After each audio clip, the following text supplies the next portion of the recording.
le Christ. Maintenant, quand je vais te montrer, toi fini, ils sont là, on va faire maintenant, tu vas rester avec l'écoute, tu vas voir qu'est-ce qui va se passer. Ils vont réfuter toutes les paroles du Christ. C'est ce que moi, je vais te montrer. Puisque toi, tu dis, tu veux comprendre. Donc, je vais utiliser mon Coran, tu as compris. Maintenant, on va utiliser aussi les documents, on va voir quelque chose. Ou bien c'est pas ça la logique? Bon, la logique, là, vous ne m'avez pas laissé de parce que j'ai... Bon, développe. Voilà, je disais que, par exemple, c'est que dans ce que la sagesse sans chicote a dit, parce que oui, je l'ai retiré sa chicote, elle ne sait même pas que c'est l'homme sur le qu'elle a. Voilà. Donc, bref, c'est pour dire que si on rentre dans cette logique auquel je dis je vais me prêter là, c'est que si on dit que Marie, Allah a dit kun, fayakun, c'est qu'on a, Dieu, Allah a dit kun, et Jésus, et Marie s'est retrouvée enceinte de Jésus. Voilà. Donc, alors que disent qu'il est fils de Dieu ou Dieu en quelque sorte là, et aussi peut-être qu'ils se basent sur ces dires-là pour appuyer leur manque à quelque part, pour dire que voilà, que les autres même confirment que ce n'est pas l'entremise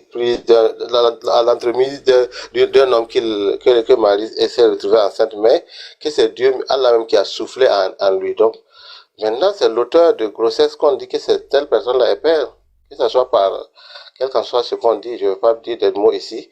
Donc, je dis que c'est pas raisonnable, mais si on écoute, peut-être que c'est ça qui est la raison de ce que les autres avancent pour fonder leur foi. Et parce qu'en foi, on peut te faire croire à tout.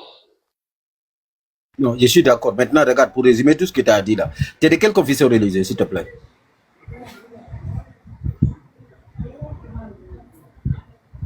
Nisongo.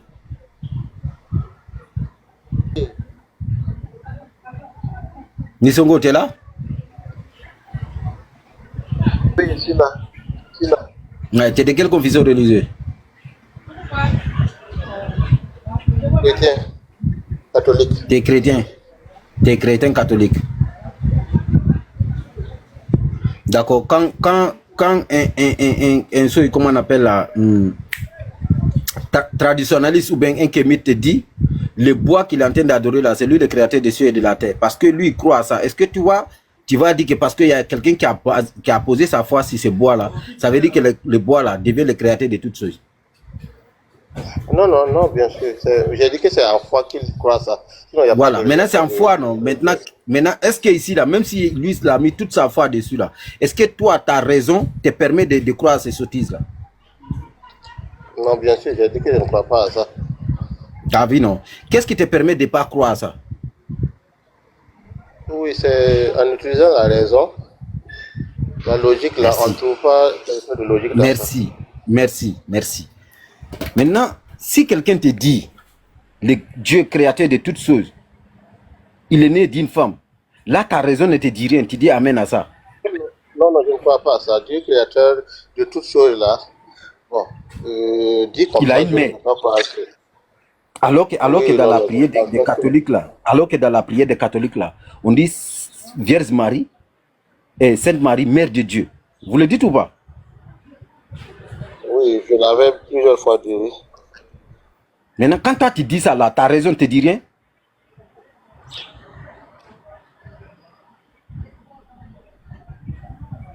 Parce que c'est choquant que je suis sur les panels pour écouter certaines. Ça veut dire qu'à quelque part, tu as ouvert ta poitrine à l'islam, à la soumission totale à la volonté de Dieu. C'est-à-dire, à quelque part, tu as ouvert ton cœur. Maintenant, c'est de recevoir cette lumière qui va pénétrer ton cœur. Ce n'est pas lumière inventée, la vérité absolue que tu vas recevoir là, avec la raison là, ça va te pénétrer. Pourquoi? Parce que toi, même quand tu dis avec la raison, je n'arrive pas à concevoir ça dans ma tête. Sainte Marie, Mère de Dieu. Maintenant, on va laisser avec les catholiques là. Peu importe les doctrines du christianisme, parce qu'il y a diverses. Maintenant, parmi eux tous, par exemple, ceux qui disent que aussi Dieu serait venu sur terre et puis il est mort pour nos péchés. Est-ce que ça rentre dans ta tête? Avec la raison. C'est encore moins acceptable, oui. Merci. Mais il faut savoir Maintenant, que si je pars si je viens hey, dans une qui a jeté ma soeur là? je vienne avec ma raison. Il faut que je Attends, vienne attends avec d'abord, ma raison. il y a quelque chose de catastrophique. Attends d'abord, pardon. Qui? On fait pas ça. Qu'est-ce qui se passe-t-il? Mais non, je dois passer un coup de fil. Je reviens, je passe mon coup de fil et j'arrive.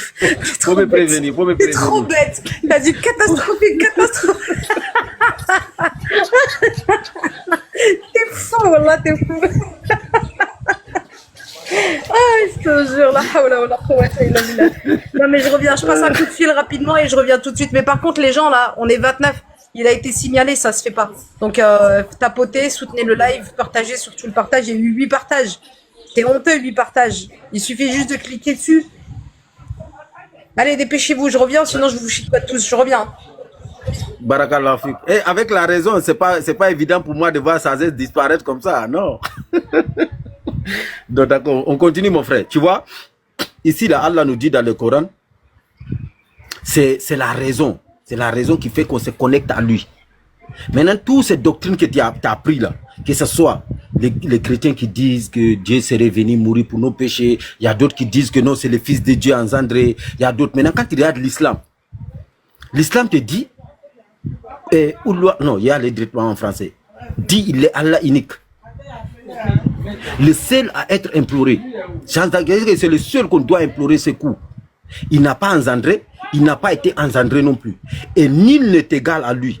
Quand tu regardes ces raisonnements dans ta tête là, est-ce que c'est logique ou pas? Le créateur de toutes choses, on te dit il n'a pas engendré, il n'a pas été engendré, et nul n'est égal à lui. Est-ce que c'est logique dans ta tête?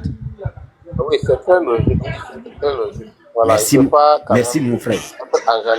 Être engendré déjà veut dire que la personne est inférieure. T'es faible. T'as vu non? Donc ici quand Allah nous dit ça là, ça veut dire il résume quelque chose que tu devais te poser des questions. Il te dit il n'a pas engendré, il n'a pas été engendré non plus. Et il ne s'arrête pas là. Il dit nul n'est égal à lui. C'est-à-dire que rien que tu peux imaginer peut être égal à Allah. Alors que dans toutes les doctrines, dans tous les trucs que tu vas voir là, il y a quelque chose, soit qui est égal à leur divinité, soit qui dépasse leur divinité. Donc ici par là, tu vas embrasser l'islam avec ta raison. Et c'est ça Allah dit, je m'adresse aux doués d'intelligence, aux personnes qui raisonnent. Je vais te montrer un verset, ce qu'Allah dit ici, concernant la création. Il y a ce qu'Allah dit ici, lis s'il te plaît.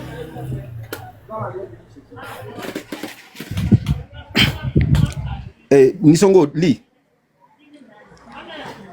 La création des cieux et de la terre est pratique.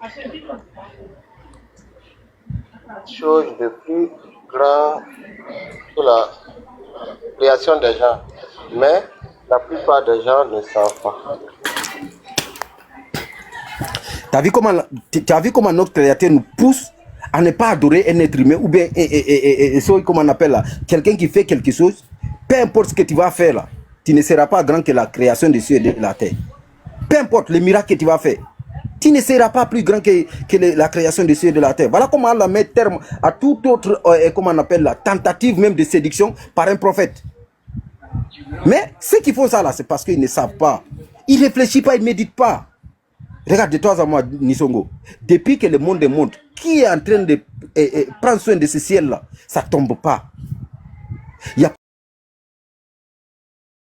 pas de piliers. Qui nettoie ça? Souvent tu vois c'est blanc, souvent c'est bleu, souvent c'est obscur. Qui est en train de faire ça là? Est-ce que tu t'es assis pour méditer sur ça?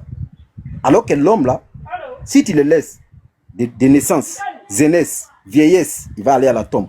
Mais ce ciel-là est là. Ça ne change pas. Depuis sa création, il est là. La terre est là. Ça ne change pas. Mais est-ce que tu as médité sur ça? À quoi ça Allah dit? La création. Tu as vu à quoi ça Allah dit? La création des cieux et de la terre est quelque chose de plus grand que la création des gens. Il ne s'arrête pas là. Il dit, mais la plupart des gens ne le savent pas. Avant qu'il y ait un verset coranique qui Allah dit, que tu sois assis, debout, couché, médite sur la création d'Allah. Pourquoi Allah nous amène toujours à méditer, à méditer, à méditer? Parce que c'est la raison, lui recherche, pour te comprendre comment te véhiculer le message. Non seulement il t'a envoyé des prophètes qui t'enseignent, maintenant toi-même, Allah dit que je vous montrerai des signes en vous Ça veut dire qu'il y a des signes là, il va nous montrer qu'il y a nous. Par exemple, regarde, toi et moi, on est en train de parler. On s'entend, on s'écoute. D'où vient cette voix-là? Qui a mis ça dans mon corps? Et puis quand ça sort comme ça, qui a permis que ça rentre dans mon oreille? J'entends. Et puis qu'est-ce qu'il a mis dans ma tête qui me permet de comprendre les messages que Oumar est en train de parler là? Sans faire de signes ni rien. Ça rentre comme ça. Qui? Comment tu vas, ma grande? C'est à tout ça là, Allah nous demande de méditer. Qui a permis de faire ça? Qui a permis que Jésus naisse sans rapport intime? Qui a permis que le prophète Mohammed sallallahu alayhi wa sallam, il vient avec un Coran qui défie l'humanité, l'univers entier? Vous savez que le Coran est là depuis plus de 1400 ans. Le Coran lance défi à l'univers, à l'humanité. Aujourd'hui, il y a les gens qui peuvent monter dans les cieux pour aller visiter. Il faut aller créer des téléphones portables. On discute. L'autre aux États-Unis, moi je suis en Côte d'Ivoire, l'autre en Afrique du Sud. On arrive à communiquer. Malgré toute cette intelligence qu'Allah nous a donnée là. Mais on n'arrive pas à relever les défis du Coran. On n'arrive pas à défier le Coran. Mais qui a permis à cette personne à devenir avec cette œuvre là? C'est de la même manière, tu vas voir que Jésus, quand il vient, il naît. Qui a permis à Jésus de naître comme ça? Voici le miracle. Voilà pourquoi Allah dit, c'est un signe. Donc tous ces petits trucs là, toi tu ne dois pas t'attarder à la personne ou bien à la chose. Mais qui est derrière ça? C'est ça qui est plus important. Est-ce que tu comprends? Nisongo.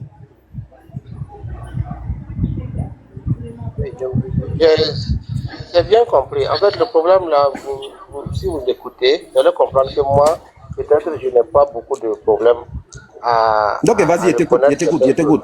Maintenant, si vous voulez vraiment nous soigner, nous autres là, c'est-à-dire il va falloir peut-être écouter nos problèmes là, comme un médecin qui écoute son patient et non.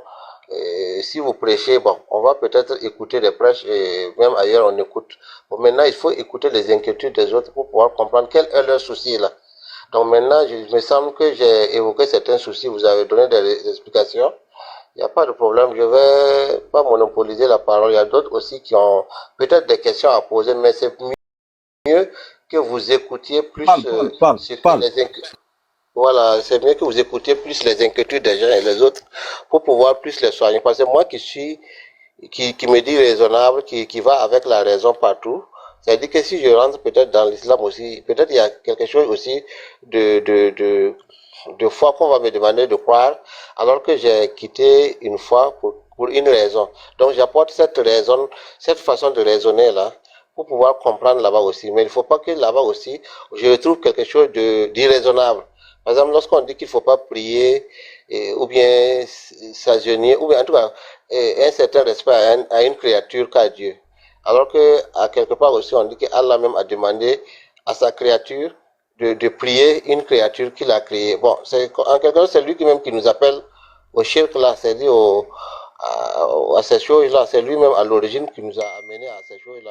Et même lorsqu'il a parlé de Jésus, je pense que ce n'était même pas nécessaire de parler de lui et de troubler les gens, comme il a dit qu'il veut troubler les gens pour les mélanger là. Non, on pouvait même quand même faire des choses simples et puis les gens vont croire. Parce que il nous a mis la raison, nous voulons les choses raisonnables. Il ne faut pas amener les gens à croire seulement. Parce que en toute chose là, il y a des choses que les gens se posent des questions sans réponse là qui fait que ça les maintient peut-être craintifs ou quelque chose comme ça. Donc, je vais chuter par là pour laisser débattre avec d'autres personnes aussi. Je ne vais pas partir, je vais écouter.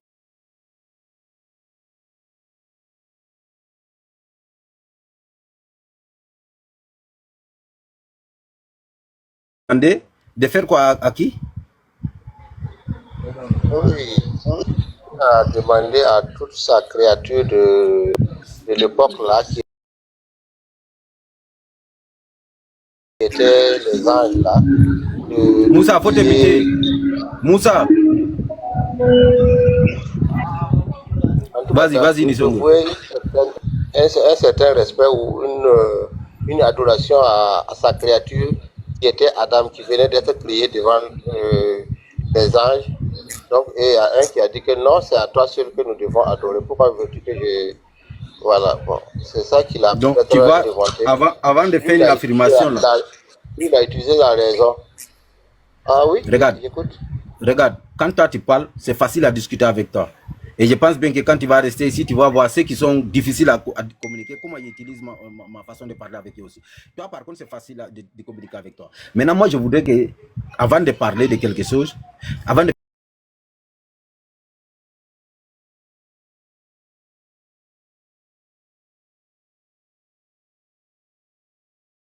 un peu bizarre, tu vois. Ah, nous, j'ai dit aux gens, aux créatures, les Mais gens c'est sont ça. ces créatures. Ce sont ces créatures, mais il n'a pas demandé à adorer. Il dit prosternez-vous devant Adam. Dans quel sens? Prosterner. Attends, quand moi il me prosterne devant mon grand-père là, est-ce qu'ils sont en train de l'adorer? C'est quel signe? Toi, tu es burkinabé, non? Oui. Hein? Oui, oui, oui, oui. Quand tu t'en vas dire ni Béogo à papa, ni Béogo, tu fais comment? Tu es arrêté ou bien tu es assis? Bon, moi, je m'assais pour le dire, oui. Voilà. Maintenant, quand tu t'asseyes là, c'est une forme de prosternation. Tu t'es humilié devant lui. Est-ce que c'est dans le but de l'adorer ou bien c'est pour lui donner une forme de respect? Oui, c'est pour le respect. Et vous savez que les gens ne sont pas comme vous. Il y a des gens ici qui nous font des prêches à mourir, qui nous disent que tu ne dois même pas t'appuyer. Non, non, ça va dans deux sens. Je t'explique pourquoi. Je t'explique pourquoi. Tu sais ici, quand Allah te dit de ne pas te prosterner devant un individu, et puis il dit que par exemple, prosterne-toi, les anges là, prosternez-vous devant Adam, ça va dans deux sens. Ici, la prosternation que Allah refuse qu'un être humain fasse à une créature ou bien à n'importe quelle création qu'il a fait, c'est dans le but de le vouer un culte. Là, il te dit de ne pas te prosterner pour sa créature. Que ce soit un arbre, que ce soit Jésus, que ce soit Mohammed sallallahu alayhi wa sallam, peu importe. Il dit ne te prosterne pas. Tu vas voir comme tu es chrétien dans Matthieu 1 ou bien c'est Matthieu 4. Matthieu 1, je pense par là, Matthieu 4, ouais. Jésus a le diable. Qu'est-ce que le diable a fait? Il dit prosterne-toi devant moi. Dans quel sens? Pour l'adorer. Jésus a dit quoi? Il est écrit quand tu te prosterneras uniquement devant ton éternel. Devant ton créateur. Ça veut dire que Jésus a compris ici, là. Si c'est prosterné, ça veut dire qu'il est en train d'obéir à Satan. Mais puisqu'il sait qu'on ne doit pas faire cette prosternation devant quiconque ou n'importe quoi, il dit, il est écrit que tu te prosterneras uniquement devant ton créateur. T'as vu, il a refusé la prosternation. Mais quand il partait devant ces disciples ou bien ses parents, il ne s'était pas, comment on appelle, n'importe comment devant eux avant de le parler. Il venait, il se rabaisse. Pas ici, là, quand il se prosterne devant ses parents ou bien devant les autres pour parler, là, devant les autorités, ce n'est pas dans le but de le vouer un culte. C'est pour le montrer le respect qu'il a envers eux. Donc ici, les deux prosternations ne vont pas dans le même sens. Donc quand Allah te dit ne te prosterne pas devant sa créature, c'est dans le sens de le vouer un culte. Mais il ne peut pas te dire ça et puis il va venir. Allah va dire respecte tes parents, honore tes parents. Et puis Allah dit que encore, c'est lui qui nous a créé, il nous a fait des tribus et des nations. Ça veut dire que chacun de nous, il a laissé, il y a des tribus et des nations. Chacun, dans notre tribu, peut-être qu'il peut retrouver que on doit se prosterner avant de parler aux parents. Donc c'est Allah qui a voulu comme ça. Mais le fait de me prosterner devant mon parent, comme toi, le Burkinabé, de te prosterner devant ton parent avant de lui parler, tu ne vas pas me dire ici, tu es en train de vouer un culte à ton papa ou bien à ta maman. Tu ne vas jamais dire ça. Tout est une question de raison. Tout ce qui prend ces arts de parole là pour venir attaquer l'islam là, c'est parce qu'en vrai, ils n'ont rien à dire. Sinon, de toi à moi, nous tous on se prosterne devant nos parents. À l'école, quand on vient là, on se rabaisse pour saluer nos professeurs. Mais est-ce qu'on est en train de le vouer un culte? Non. Donc quand Allah disait à ces anges là, prosternez-vous devant Adam là, c'était pas dans le sens adorez-le, non. Reconnaissez c'est lui. C'est parce qu'avant Allah va dire ça là, mais il dit je vais créer un vicaire. Un vicaire qui est quoi? Un chef qui va gouverner le monde, la terre. Donc ça veut dire que quand il est créé là, maintenant, comment ils vont accepter, comment Allah va les amener à accepter que c'est lui là qui va gouverner le monde, la terre là. Il va dire prosternez-vous. Prosternation quoi? Reconnaissez celui qui est au-dessus de vous. C'est dans ça ils vont se prosterner. Maintenant, qu'est-ce que Iblis va faire? Iblis va dire non, moi je ne me prosterne pas. Il va s'enfler d'orgueil. Qu'est-ce qu'il va dire? Lui, tu l'as créé moi tu m'as créé de feu.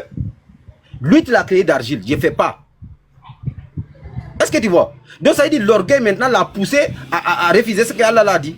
Ça veut dire qu'ici il a refusé. C'est ça qui l'a conduit en enfer. Est-ce que tu comprends mon frère?